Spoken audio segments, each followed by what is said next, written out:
Hey, everybody. Welcome back to another video, the T on MPD and relationships.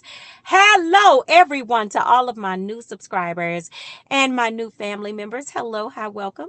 And to my tribe and family at large, welcome back. Thank you all so much for coming back and watching another video. Fam, y'all know I'm always plugging our weekly live stream. Here lately, we've been off of the Thursday night live streams, but we are getting back into our weekly regimen. That's just the thing that happens when you're growing, creating new programs and things to help the people of God. Okay. So listen, as one content creator, I do have people that help my team, but one content creator, and that is me. So thank you so much for your patience. Of course, to my tribe and family at large, as I tell y'all, welcome back. Thank you again for coming back. You all for coming back and watching another video. Fam, you know I'm as far as the like button, y'all know I'm always asking y'all to please hit the like button. Y'all, look, the goal of the day is 2.1K plus. That has not changed. It has not changed, y'all, and I want y'all to help a sister out when it comes to that like button. It is so important. Okay, and make sure that your notification bells are on. Also, real quick, copy of Seduced by Satan is pinned in the description below. Y'all, listen, this is your next book. This is your next recommended to your book club. Y'all, listen, this right here, you don't want to miss an opportunity to get this book. This is what happens when a cerebral narcissist has too much access, okay, to too many things and too many people. All right, you don't, let me tell you something, you ain't never read nothing like this. It's crazy. It's based on a true story. This is not a fictional book. This is real talk. Okay. This is based on a true story. So listen, pick up your copy today. All right, y'all. Let's jump into the topic of this video. Let's get right to it. So I want to talk about what actually causes the narcissist to obsess about having you back after the discard. What is it? What is that? What is it? What is that thing that makes them obsess about getting you back after the discard? Because there's something that trips or triggers in their mind to cause them to act in that way and to behave with those excessive behaviors. And so I want y'all to understand something, is that a narcissist, they are very much addicts, okay? They are very much addicted to the supply. They are very much addicted to your energy, your emotions, all of that stuff that you provide to them on a daily. A narcissist is very much addicted to that. And so when you have a person that's addicted to a thing, okay, these are people that have what we call that obsessive nature. You know, that nature that could be very much obsessive, and obsession runs right along with that addiction, things like that. Because have y'all ever heard of somebody having OCD, you know obsessive compulsion disorder, and this is very treatable. People can get over it. It can be, with therapy and help, people can get over stuff like that. Well, you become like an OCD type thing to the narcissist, kind of, sort of. They already have a disorder. But to kind of describe this is what it becomes like. So because they're addicts, they do have that obsessive nature.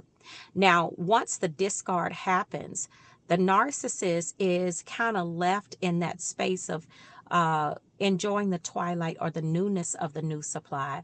And sometimes it's not like that, especially if you caught the narcissist off guard and you were the one that actually did the discard, and the narcissist had to live with what you actually put into, orbit in their lives. Okay. So let's be clear there. And I'm going to tell you right now, they're not happy about that. Okay. Let's be real clear. But what I want you to understand is that there is something inside of them that trips and it triggers them to really come after you. Okay. And to really, even when they're with the new supply, and they're calling you. Maybe you've blocked them. Maybe you've told them don't call you anymore. You've rejected their hoovers and things like that, and they won't stop. I told y'all before, when these birds leave, okay, you rise to the top of the most wanted list, okay? And unfortunately, you most of the time are going to have an unwanted fan for life, okay? Now, what trips inside of them is this. A narcissist has a very vivid imagination, as you could probably already suspect, because of the lies that they tell. And sometimes the lies are so elaborate that they will mirror one of what we call a histrionic in the psychology world. Look it up. Histrionics have it's like a form of hysteria type, but like histrionics can literally tell lies that are so elaborate. They are layered. They are deep with, details and things like that. Narcissists can do that too, because remember now, NPD is not the only diagnosis that they can have. They can actually have other diagnoses. So it is very much possible for a narcissist to be diagnosed with NPD and have that histrionic feature too.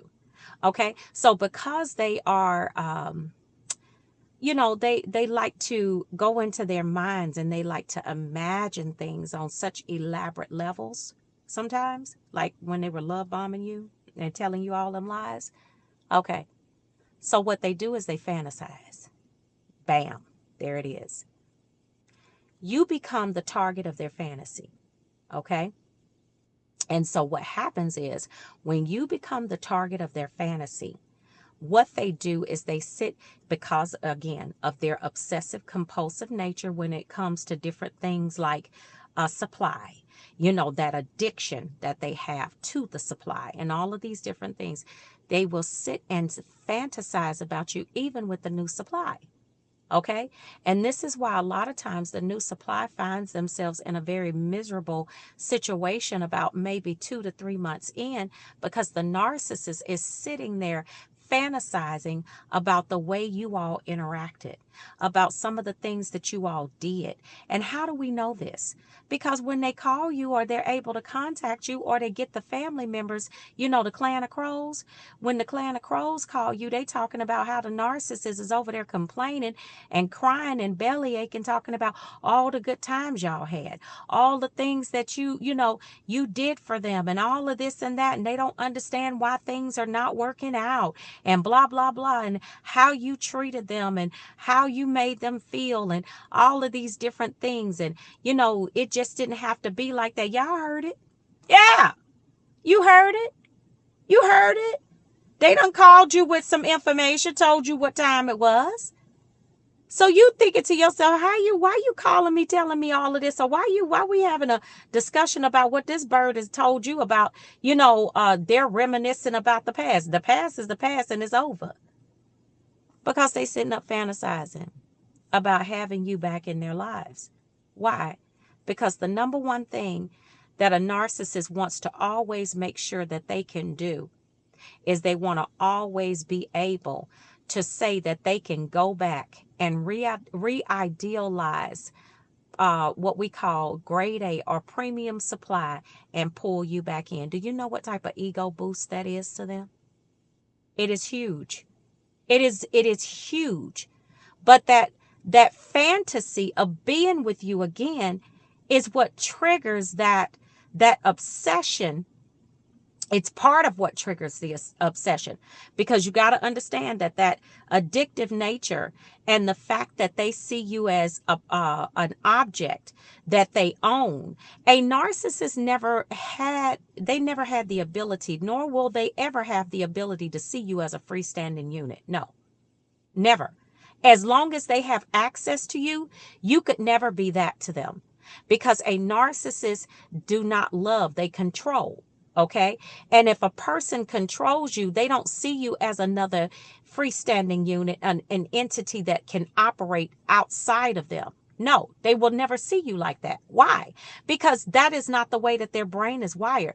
A narcissist thinks as long as whenever they have been with you, that you belong to them for life. Okay? And your life can't exist outside of theirs. And the devil is a slewfoot, cockeyed lie. But this is what happens. These clowns could be laying up in the bed next to this other supply, sitting there really thinking about you. And some of y'all let them come back and they told you that's what they were doing. Some of y'all got back with the narcissist and they told y'all they were sitting up fantasizing with you, fantasizing about you day and night, how y'all did your business together, how you did this and how you did that. They would sit up and I mean, just to pull you back in. You know, it's that love bomb, that sappy stuff that only lasts for a short brief time and then they back to square one. Yeah, that's how they do it, fam. These clowns, I'm going to tell you something. You got to be the stupidest individual in the world to have someone that is going to be there with you, hold you down and love you properly. And you just misuse and abuse them or has the ability to do that. But that's what they do. Why? Because they are disordered. These people have a mental health disorder. They are not well upstairs at all. But the fantasy of being with you again is what is part of what drives and fuels that obsessive nature, you know, or the obsession of having you back. Yeah, it's sick, you know, but it is what it is. This is how they get down and they're never going to change. This is who they are, period. This is who they are. So, fam, you know, I want y'all to know this because I want you all to see this as this is more empowerment for you to move on. I mean, that narcissist could be thinking about you. Oh, I wish you were here. I wish you was this and that. Baby, let them think all day long, but don't act on any part of that.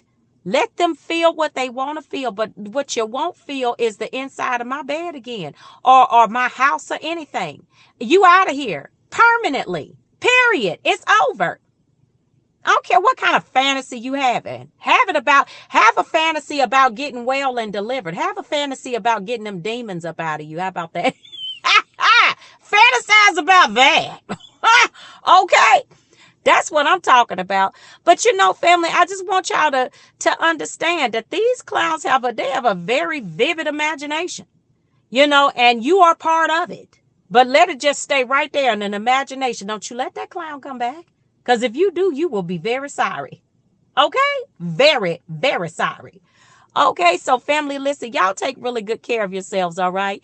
I'll see you all on the next video, fam.